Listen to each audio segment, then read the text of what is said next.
முனிஷ்கான் பார்த்தீங்கன்னா ஒரு 40 வயசு ஆயிரும். 40 வயசாகி வந்து அவருக்கு கல்யாணம் பண்ணணும்னு ஒரு ஆசையா இருக்கும். அப்ப சுத்தி இருக்க 3 பேர் சொல்லுவாங்க, "ஏப்பா நீ கல்யாணம் பண்ணி என்ன பண்ண போற? நாங்க எவ்வளோ கஷ்டப்படுறோம் நீ பார்த்துட்டு தானே இருக்க." அப்படின்னு சொல்லும்போது, அப்போ அவர் வந்து ஒரு ஃபீல் பண்ணி ஒரு டயலாக் வந்து பேசுவாரு. "ஆமா எனக்கு கல்யாணம் பண்ணணும்னு ஆசை இருக்காதா? எனக்குன்னு ஒரு ஒய்ஃபு. நான் வந்து வெளிய வந்து வெட்டித்தனமா ஊர் சுத்திட்டு இருக்கும்போது திடீர்னு என் ஒய்ஃப் கால் பண்ணி, "எங்க இருக்கீங்க? வாங்க வீட்டுக்கு போணும். வாங்க வீட்டுக்கு வாங்கன்னு" என் ஒய்ஃப் கேட்கறதாகட்டும்.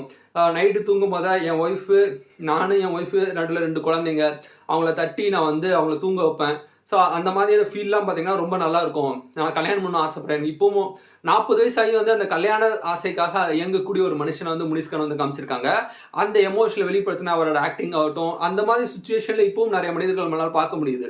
ஒரு 40 வயசு ஆகியும் கல்யாணம் ஆகாம வந்து சிங்கிளா சுத்திட்டு இருக்கக்கூடிய நெறைய மனுஷங்கள் வந்து இன்னமும் இருக்கிறாங்க.